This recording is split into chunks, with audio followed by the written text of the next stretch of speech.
हमने पिछली कक्षा में हॉब्स के बारे में पढ़ा था कि हॉब्स के सामाजिक समझौता सिद्धांत में वह किस प्रकार अपने समझौते के द्वारा राज्य की उत्पत्ति मानता है। वो अरस्तु की तरह राज्य को एक स्वाभाविक संस्था नहीं मानता। राज्य एक कृत्रिम संस्था है जिसका निर्माण व्यक्तियों ने अपनी आवश्यकताओं की पूर्ति के लिए किया है।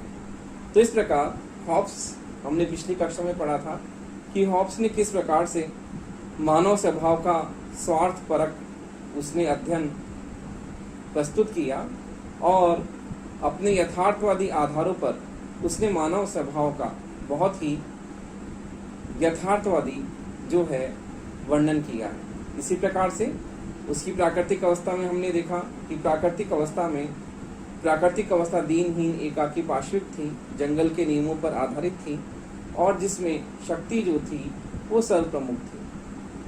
इसके बाद हमने प्राकृतिक कानूनों की बात की कि हॉब्स ने प्राकृतिक कानून बताए हैं जो कि व्यक्ति को अनुशासित और नियंत्रित करने के लिए बनाए गए थे। व्यक्तियों ने स्वयं ने मिलकर स्वयं विवेक से इन नियमों को बनाया था और इन नियमों का पालन व्यक्ति ने स्वयं अपने बुद्धि और विवेक से मिलकर तय किया था, क्योंकि इसमें कानून की शक्ति का अभाव है, दंडात्मक शक्ति नहीं है। इस कारण से ये जो नियम है वो केवल औपचारिक रूप से एक दिशा निर्देश है जो व्यक्ति अपने कर्तव्यों का निर्वाह उसे किस प्रकार करना है उसके ये मात्र केवल दिशा निर्देश ही बनकर रह जाते हैं।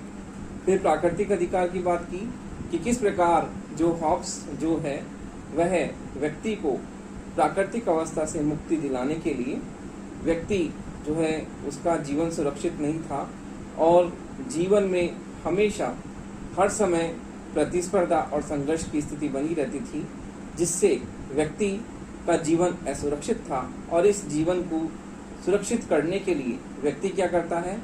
सामाजिक समझौता करता है। तो इस प्रकार हॉब्स इस बात को प्रतिपादित करता है कि व्यक्ति अपने जीवन की सुरक्षा करने के लिए और अपने संपत्ति, जान माल की रक्षा के लिए वह क्या करता है?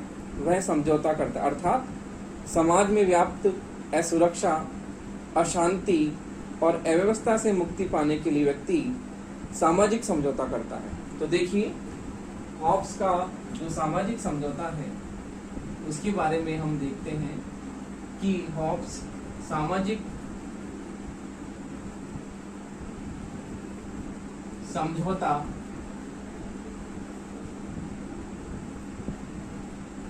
की बात जो करता है वो इसलिए करता है कि सामाजिक समझौते के द्वारा एक संस्था का निर्माण होता है, उसके कारण व्यक्ति अपने जीवन को सुरक्षित कर पाता है।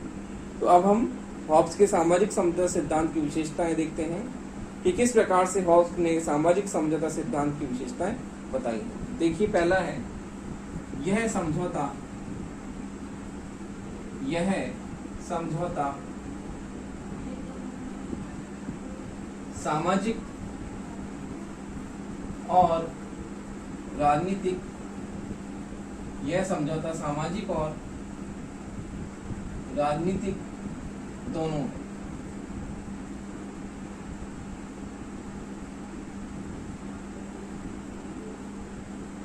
व्यक्ति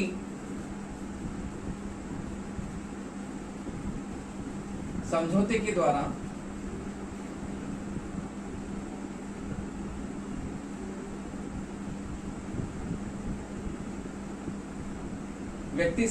द्वारा समुदाय का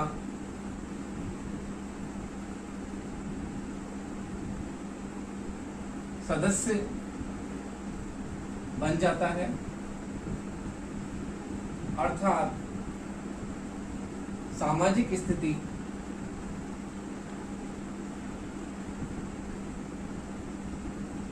प्राप्त कर लेता है।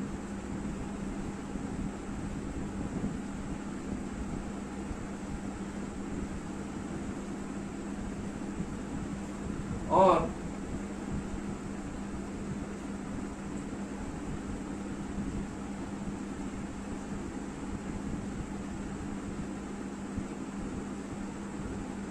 समझौते की शर्तों द्वारा अपने पर शासन का अधिकार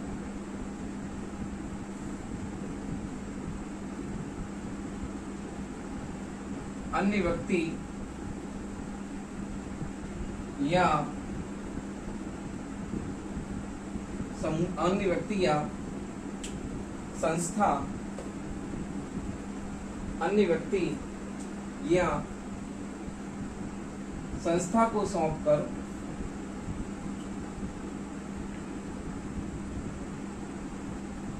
राज्य का निर्माण करता है। इस प्रकार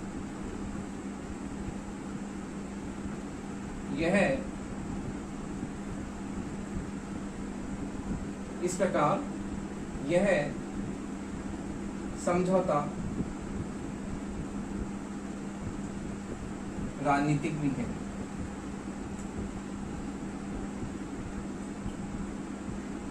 तो देखिए, हॉब्स जो है वह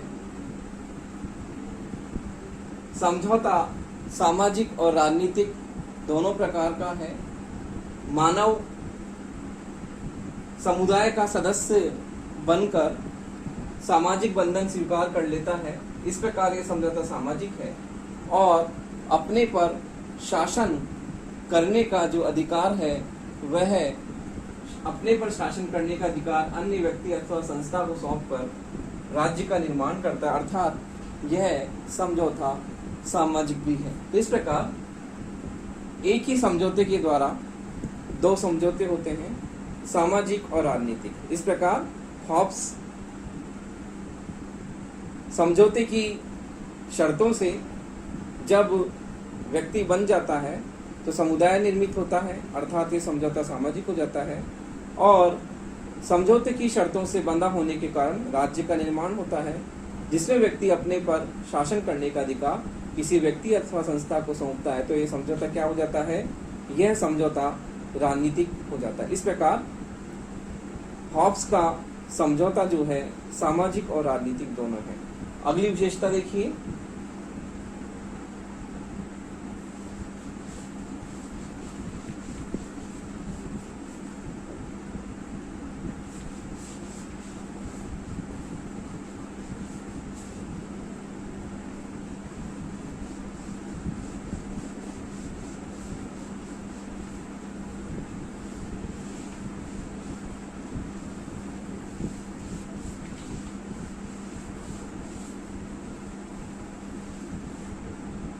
अगली विशेषता यह है कि यह समझौता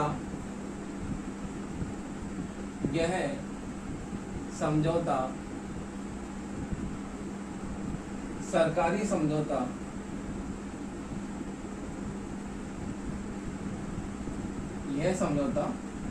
सरकारी समझौता नहीं है, वरन यह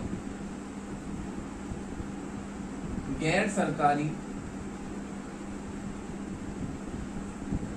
समझौता है।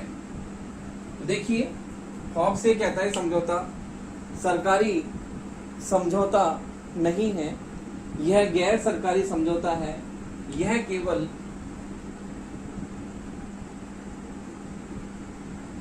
व्यक्ति व अन्य व्यक्तियों के मध्य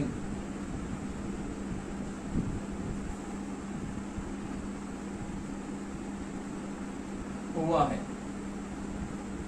अर्थात यह समझौता संप्रभु और अन्य व्यक्तियों के मध्य न होकर केवल व्यक्तियों के मध्य हुआ है। यह संप्रभु व अन्य व्यक्तियों के मध्य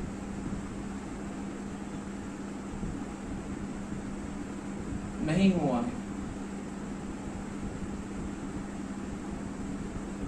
तो देखिए, हॉब्स का यह समझौता सरकारी समझौता नहीं है, यह केवल गैर सरकारी समझौता है जो केवल व्यक्ति व अन्य व्यक्तियों के बीच हुआ है, संप्रभु व अन्य व्यक्तियों के बीच नहीं हुआ है। इस प्रकार हॉब्स का यह समझौता सरकारी समझौता नहीं है, बल्कि यह समझौता गैर सरकारी है, जिसमें संप्रभु अर्थात जो सर्वोच्च शक्ति है, उस सर्वोच्च शक्ति के बीच और अन्य व्यक्तियों के बीच यह समझौता नहीं हुआ है। यह केवल व्यक्तियों के बीच अर्थात समुदाय के व्यक्तियों के बीच में यह समझौता हुआ है। तो इस प्रकार यह समझौता गैर सरकारी है, इसमें सरकार शामिल नहीं है। तो इस प्रकार यह समझौता व्यक्तियों के बीच हुआ है, संप्रभु और व्यक्तियों के बीच में समझौता नहीं हुआ है। अगली विशेषता है, देखिए,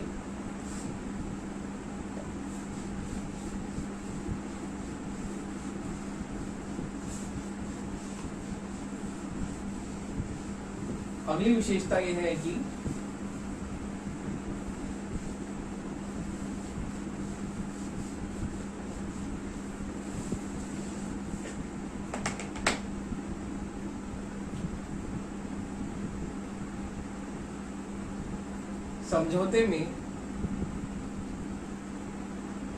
समझौते में संप्रभु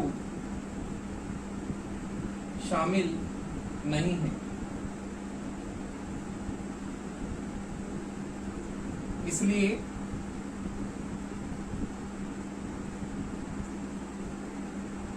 संप्रभु की शक्तियां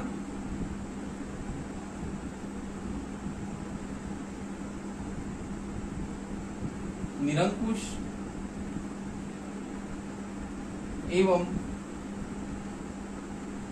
अमर्यादित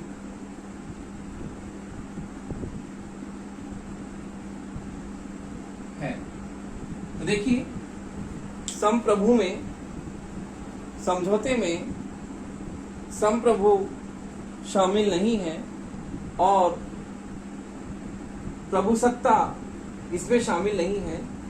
इस कारण से प्रभुसत्ता की शक्तियां निरंकुश एवं अमर्यादित है और असीमित है।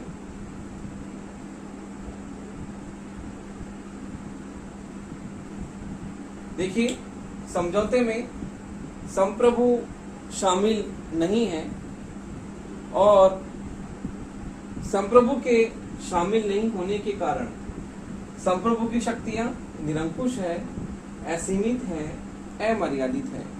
इस प्रकार से यह समझौता प्रभुसत्ताधारी की तरफ कोई इशारा नहीं करता, क्योंकि संप्रभुता जो है वह इसमें संप्रभु शामिल नहीं होने के कारण संप्रभु की शक्तियां निरंकुश, असीमित और अमर्यादित है।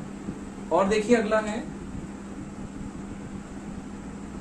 प्राकृतिक दशा में व्यक्ति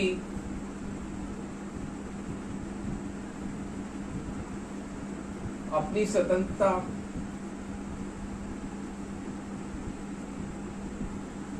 अधिकार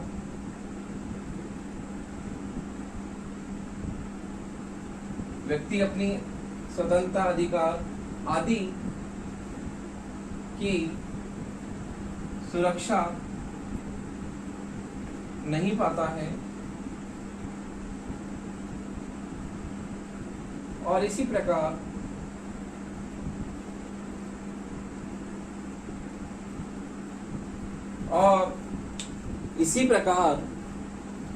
उसे अपना कोई अधिकार, इसी प्रकार उसे कोई अपना अधिकार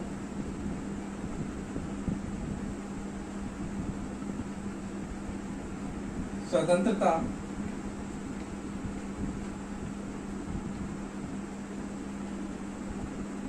नहीं मिलती है।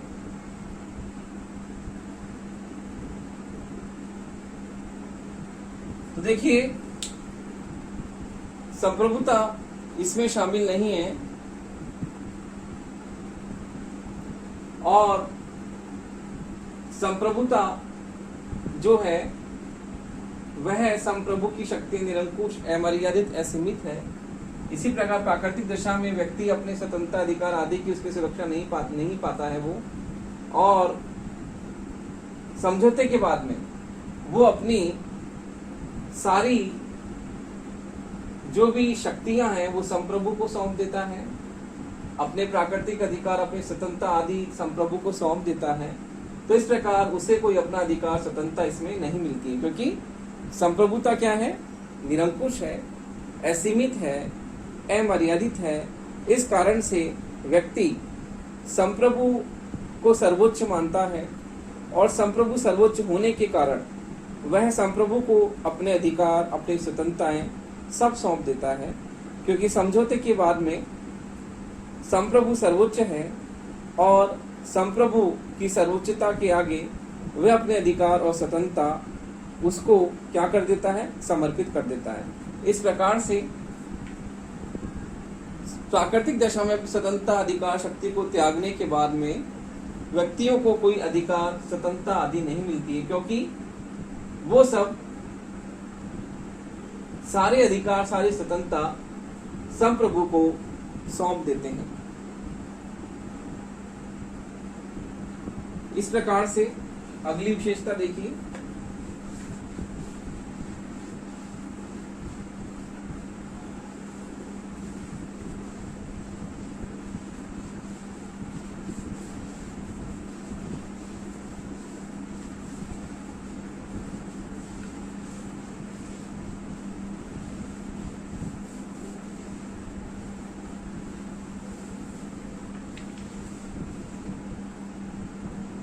अगली विशेषता यह है कि समझौते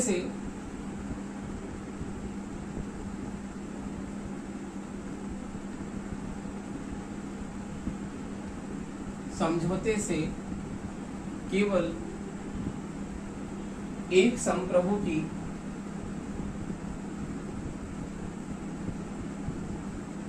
स्थापना हुई है।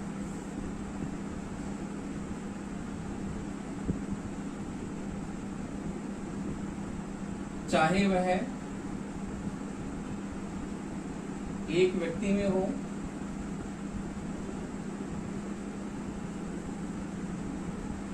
या व्यक्तियों के मध्य, व्यक्तियों के मध्य हो, अर्थात किसी संस्था में हो। देखिए, इस प्रकार से समझौते से केवल एक संप्रभु की स्थापना हुई है, और कोई व्यक्ति, एक व्यक्ति भी हो सकता है या व्यक्तियों के मध्य भी, अर्थात किसी संस्था में भी संप्रभुता निवास करती है। इस प्रकार से हॉब्स यह कहता है कि प्रभु सत्ता केवल एक संप्रभु की स्थापना हुई है इससे, और वो संप्रभुता एक व्यक्ति में भी निवास कर सकती है, या व्यक्तियों के मध्य किसी संस्था में निवास कर सकती है, अथवा किसी सभा में भी निवास कर सकती है। कहने का मतलब ये है कि समझौते से केवल एक संप्रभु की स्थापना हुई है, चाहे वह एक व्यक्ति में हो या व्यक्तियों के मध्य, अर्थात किसी संस्था में हो, किसी सभा में वो प्रभु सत्ता निवास करती हो। इस प्रकार से हॉब्स जो है वह संप्रभु की सर्वोच्च शक्ति की बात करता है, और सर्वोच्च शक्ति वह किसी एक राजा में भी हो सकती है, एक संस्था अर्थात किसी सभा में भी हो सकती है। इस प्रकार से हॉब्स जो है वह यह मानता है कि प्रभु सत्ता एक व्यक्ति के रूप में भी हो सकती है अथवा संस्था अथवा सभा के रूप में भी हो सकती है। अगली देखिए, अगली विशेषता क्या है? यह है कि प्रभु सत्ता ही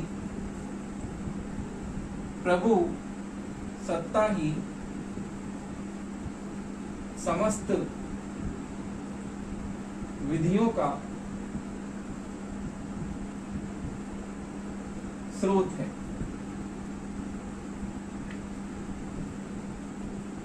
और उसका आदेश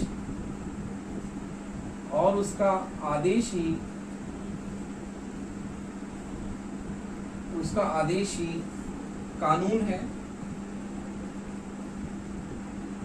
तथा वह सर्वोच्च है। इस प्रकार से हॉब्स ये बताता है कि प्रभुसत्ता समस्त विधियों का स्रोत है और उसका आदेश ही क्या है? कानून है तथा वह क्या है? सर्वोच्च है। तो प्रभुसत्ता के आदेशों को हम गलत नहीं ठहरा सकते, प्रभुसत्ता के आदेशों को अनियमित नहीं ठहरा सकते। प्रभुसत्ता के जो आदेश हैं वह बाध्यकारी हैं और उसके आदेशों का पालन नागरिकों को करना ही है, क्योंकि हॉब्स अपने समझौते के द्वारा एक संप्रभु की रचना करता है और वह संप्रभु क्या है? सर्वोच्च है। समस्त विधियां, जैसा कि उसने कहा भी है कि संप्रभु का आदेश ही कानून है, संप्रभु का आदेश ही कानून है। जब हम इनके प्रभुसत्ता संबंधी विचार पढ़ेंगे तब देखेंगे कि उसने ये कथन कहा है कि संप्रभु का आदेश ही कानून है। तो इस प्रकार हॉब्स समस्त विधियों का स्रोत प्रभुसत्ता को मानता है और ये कहता है कि उसका आदेश सर्वोपरि है, बाध्यकारी है। उसके आदेश से कोई भी व्यक्ति नहीं बच सकता। यदि संप्रभु ने कोई आदेश दिया है तो उसका आदेश क्या है? कानून है और वह सभी लोगों के लिए बाध्यकारी है और सभी व्यक्तियों को उसका क्या करना है? पालन करना है। यदि संप्रभुता के आदेशों का कोई व्यक्ति पालन नहीं करता है तो राज्य उसको दंडित कर सकता है, उसको सजा सुना सकता है। इस प्रकार से हॉब्स के समझौते संबंधी विशेषताओं के द्वारा हम यह समझते हैं कि हॉब्स किस प्रकार से समझौते का स्वरूप सामाजिक और राजनीतिक दोनों तरह का मानता है और यह कहता है कि जो संप्रभु है वो संप्रभु किसी व्यक्ति के रूप में भी हो सकता है अथवा किसी संस्था के रूप में भी हो सकता है। इस पर वह ज़्यादा इसमें नियम की बात नहीं करता कि कोई एक व्यक्ति हो या अथवा एक संस्था ही हो, दोनों हो सकता है, व्यक्ति हो या संस्था हो। और उसका आदेश क्या है? सर्वोपरि है, क्योंकि संप्रभुता बाध्यकारी होती है, सर्वोच्च होती है और प्रत्येक व्यक्ति को उसका पालन करना होता है। इस प्रकार से हॉब्स के समझौते सिद्धांत में हम यह देखते हैं कि उसका समझौता जो है वह गैर सरकारी है, क्योंकि इसके समझौते के द्वारा कोई सरकार की स्थापना नहीं होती है। जैसे कि लॉ का समझौता दो प्रकार का है, उससे राज्य और सरकार दोनों की उत्पत्ति हम मानते हैं, लेकिन हॉब्स के समझौता केवल एक ही प्रकार का है जिससे राज्य की उत्पत्ति होती है। तो इस प्रकार हॉब्स का समझौता के द्वारा राज्य की उत्पत्ति होती है और इस प्रकार हॉब्स अपने सामाजिक समझौते सिद्धांत के द्वारा एक संप्रभु की स्थापना कर वह उसके आदेशों को बाध्यकारी मानता है। तो देखिए अगला जो उसका टॉपिक है हॉब्स का वो यह है कि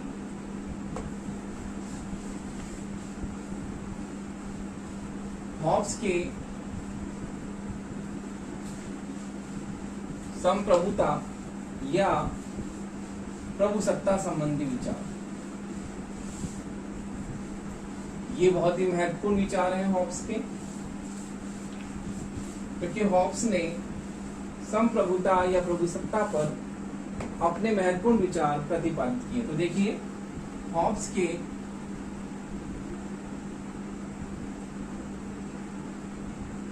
संप्रभुता अथवा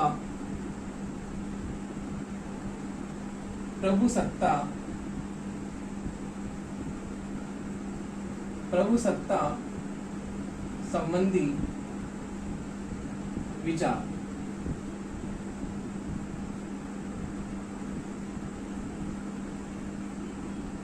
तो देखिए हॉब्स ने संप्रभुता पर बहुत ही महत्वपूर्ण विचार अपने प्रतिपादित किए और उसके संप्रभुता संबंधी विचार जो आगे ऑस्टिन, बॉन्दा, इन लोगों ने भी हॉब्स के प्रभुसत्ता संबंधी विचारों को अपना आधार बनाया और उस आधारों पर उन्होंने संप्रभुता संबंधी सिद्धांतों को आगे बढ़ाते हुए कानूनों की व्याख्या की और उन्होंने कानूनों के बारे में अपना विशद और व्यापक विवेचन प्रस्तुत किया। तो इस प्रकार से हॉब्स के संप्रभुता संबंधी विचार बहुत ही महत्वपूर्ण माने जाते हैं, क्योंकि हॉब्स ने प्रभुसत्ता पर बहुत ही विशद और व्यापक विवेचन प्रस्तुत किया है। हॉब्स यह कहता है कि संप्रभु सर्वोच्च है, क्योंकि संप्रभु निरंकुश है, उस पर किसी भी तरह का कोई नियंत्रण नहीं है, वो असीमित और अमर्यादित रूप से अपनी शक्तियों का प्रयोग कर सकता है। तो इस प्रकार हॉब्स जो है वह अपने संप्रभुता संबंधी सिद्धांतों के द्वारा यह प्रतिपादित करता है कि संप्रभुता क्या है, कानूनों का ऐसा नियम या समूह है जो कि सभी लोगों के लिए क्या है, बाध्यकारी है। तो इस प्रकार से हॉब्स के संप्रभुता संबंधी सिद्धांत जो है वो इसमें संप्रभु को सर्वोच्च माना जाता है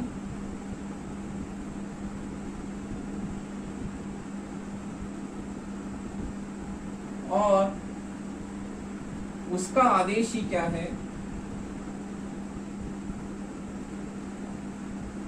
कानून है। तो देखिए हॉब्स अपने संप्रभुता संबंधी सिद्धांत में संप्रभु को सर्वोच्च मानता है और यह बताता है कि संप्रभु का आदेश ही क्या है, कानून है, क्योंकि संप्रभु सबसे सर्वोपरि है।